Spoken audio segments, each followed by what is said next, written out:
Well, welcome to the College Park Sourdough Company. I'm Kat, your sourdough sister, here to show you how to put together just a basic loaf. The recipe for this loaf is going to be 100 grams of sourdough starter. I have Bernadette right here, ready to go. She's already peaked overnight and she's started coming back down. Nice and bubbly. You can see all the bubbles in there. So we'll be starting with 100 grams of starter. We're going to add 350 grams of warm filtered water. We'll stir that up. Then we're going to add 500 grams of bread flour and 10 grams of salt. We're going to put that together and I'll show you the process. So let's zero it out. Let's put in 100 grams of Bernadette. I did a thick feed last night. Every once in a while, I like to do a thick feed to give her some extra oomph. It helps to keep her very healthy. So this is a very thick starter. And by a thick feed, I mean I gave her more flour. It was like a 1-3-2 feed. 1 part original starter, 3 parts flour, 2 parts water. So this is 100 grams of Bernadette. We will cover her back up. We'll refeed her for tomorrow, but I'll probably do a 1-to-1-to-1 to get her back into more of a liquid format. So 100 grams of starter, zero it out. We're going to put in 350 grams of warm filtered water, and then we'll stir that together.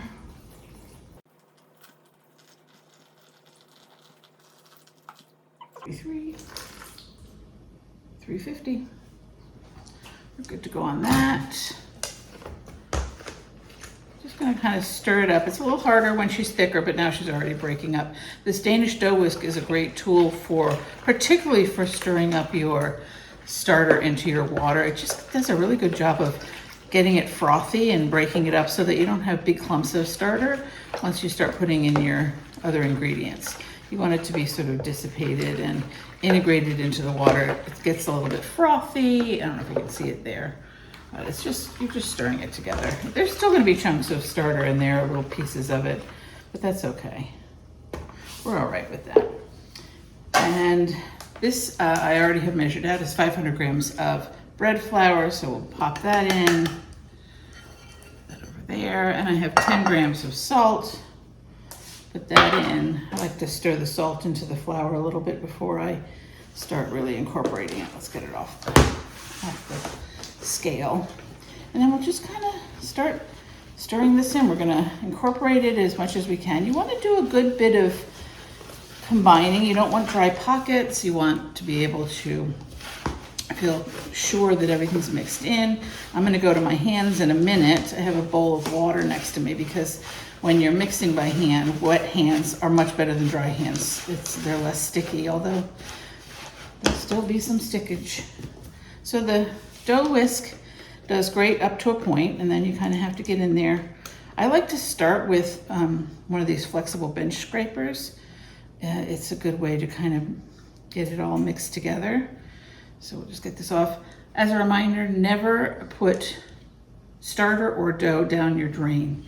So you want to use a paper towel to clean those off as much as possible and figure out a system that works for you so that you don't get that stuff down the drain. It turns into cement. It's very bad for your plumbing. So just using the bench scraper to get all of the flour from the sides and bottom. Kind of incorporated. I'm just kind of folding it in. There's still some dry flour here, so I'm going to use my hands in a minute. Mixing it together, getting it pretty much mixed. It's going to be a shaggy dough to start with, and it'll smooth out over time. Already got it on me, so I guess I'll get it on my jacket. Get my hands a little bit wet. Really, I'll only use one hand. So this is what we're looking like so far. Just kind of want to work it all in, get it all into one piece, get all that flour worked in. Some dry flour still. It's good to do a little working with it in the beginning. It helps to develop the gluten strands that are going to give you your spring in the oven, which is what you want, a big puffed up loaf, so you want to work it a little bit as you can, and that's good enough for now. We're going to let this rest for about, I don't know, 30 to 40 minutes. I'm going to cover her up. I put the dough scraper inside because I'm going to use that for the next step. Cover her up and put her aside for 30 to 45 minutes. And just so she can relax. And then we're going to do 4 sets of stretch and folds and coil and folds. I generally do 2 stretch and folds and 2 coil and folds, but we'll see what the dough asks for. And then we'll end up with a nice smooth dough. So the coil and folds and stretch and folds are about a half hour apart. So we've got about 2 hours of working with this now. Hour and a half, I guess, technically. No, 2 hours. And then we'll let it sit for bulk fermentation on the counter. I'll be back. All right, back for the first stretch and fold. Welcome back. Just gonna get our hands wet, have a little bowl of water here. Have my scraper in case I need to unscrape it from the bottom.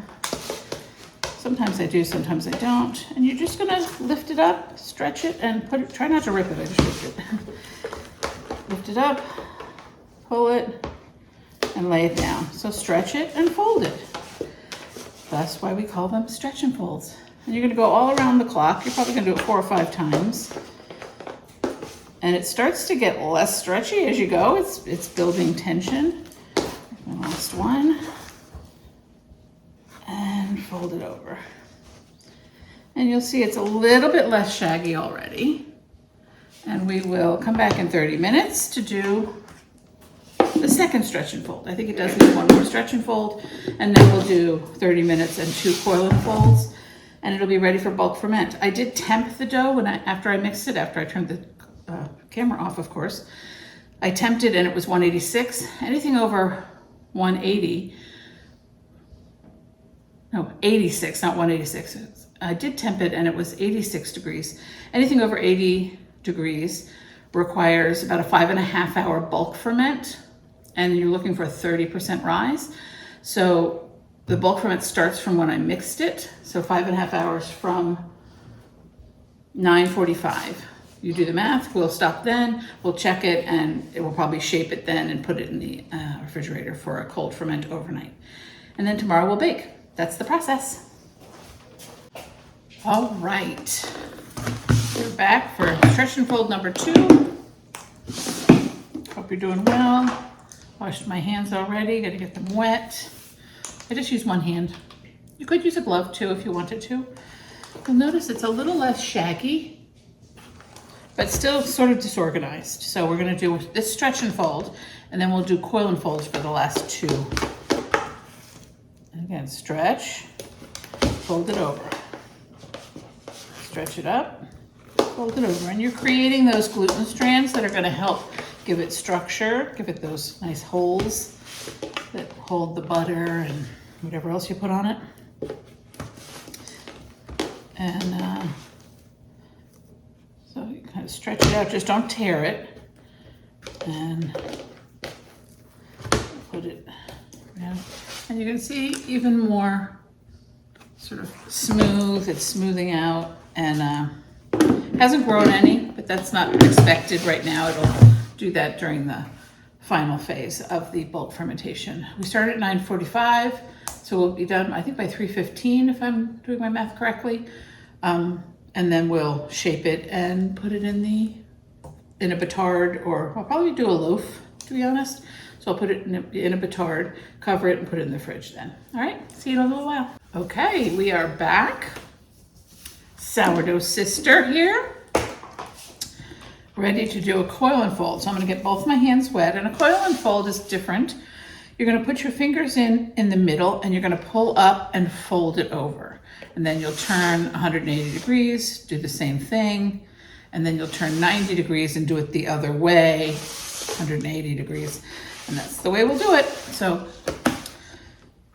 again, wet hands are your friend. All right, back at it for our final coil and fold. I've done 2 stretch and folds and a coil and fold. I wanted to show you the coil and fold. And then we will let it rest. Coil and fold, you'll put your fingers down through the middle, pick it up and lay it over, turn it 180 degrees, pick it up, lay it over, and then turn it 90 degrees to be able to do that way. And then one more, and you're just doing a little stretch, and you can see how smooth this has gotten. It's ready to now be set on the counter. Center it there. We will cover it. I'm going to set this on the counter for another about 3.5 hours till it's 30% larger than it is now, and then we'll shape it. Okay, we are back, and this is the loaf we prepared today. It's a single loaf, but I've overproofed it. It was, went a number of hours past where it was supposed to. I kind of did it on purpose because I want to make focaccia. So you can see the dough. It has bubbles on the sides. It has risen, certainly more than 30%.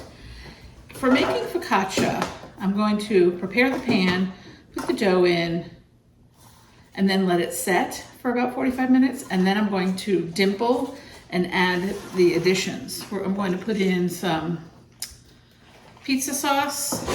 The oil that I'm going to use for the base and on top is the oil from this container of fresh mozzarella marinated in oil, chili peppers, and garlic instead of plain oil, because really what you're doing is frying the bread when you make focaccia, so it needs to have a bed of oil down.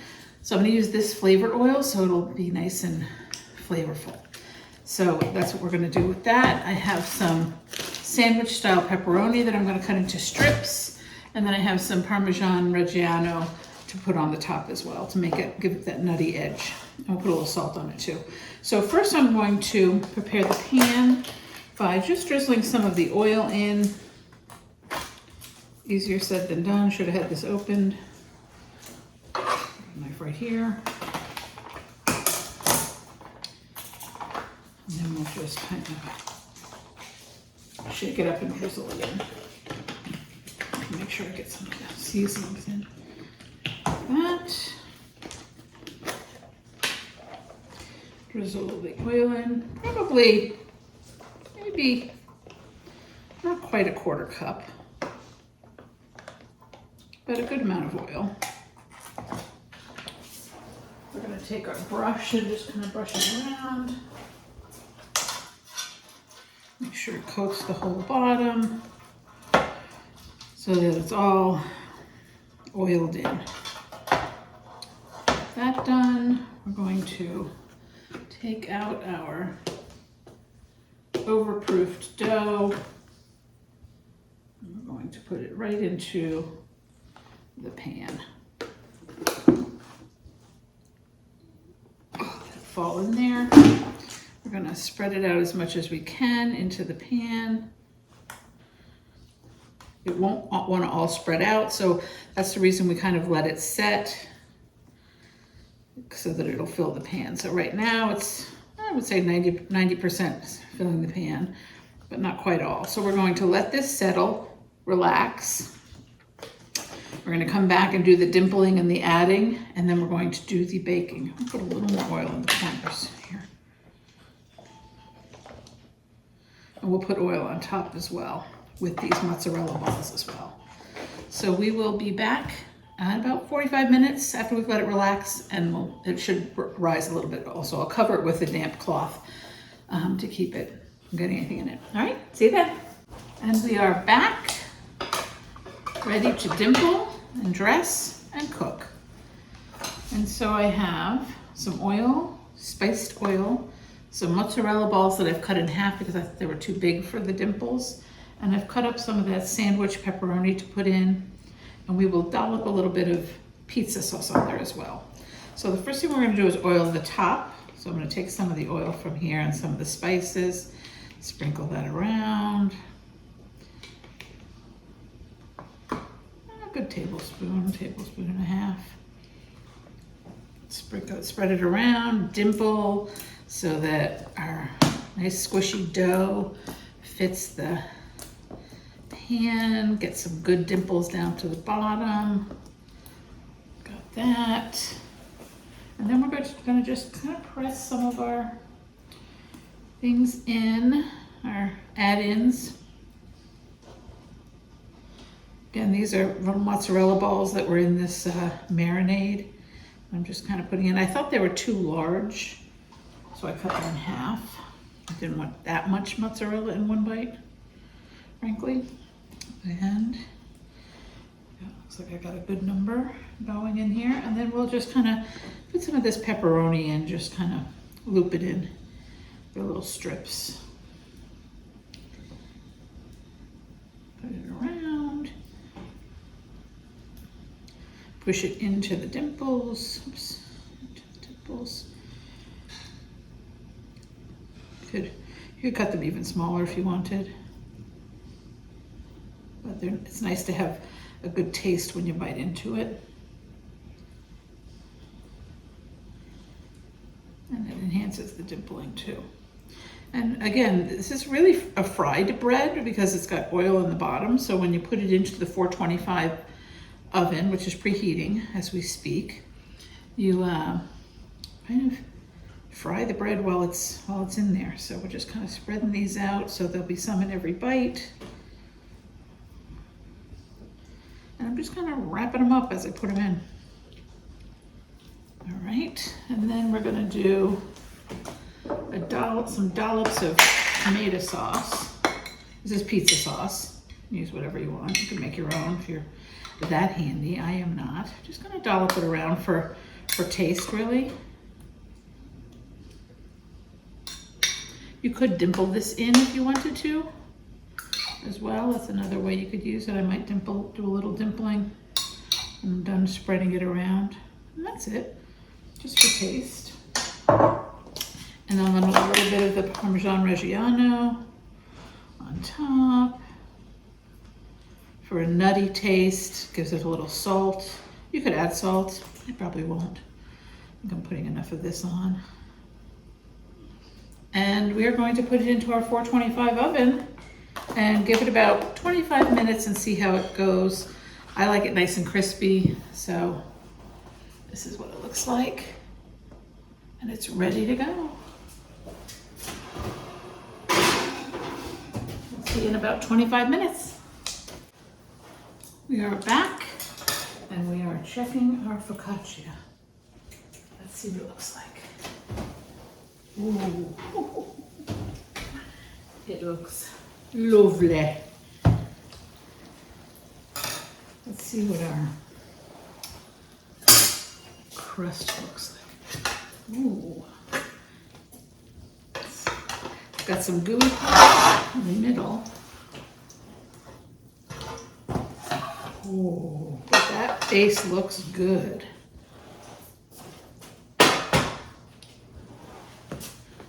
Let's see. Oh, you can hear the bottom. This one slide onto the floor. Oh, that is lovely, lovely, lovely. Let me just do a quick cut.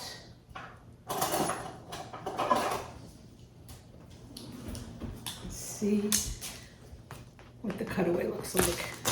Oh, listen to that crunch. Oh, yeah. It's like a pizza bread. It's a nice, crispy base and a gooey middle, but the bread looks lovely. Oops. Looks lovely and bubbly. Whoa! And the base is nice and crispy. So I'm manhandling it a bit right now, but it's gonna be yummy to eat. So that's focaccia. If you have overproof dough, put it in a pan, dress it up, bake it up, good to go. Enjoy.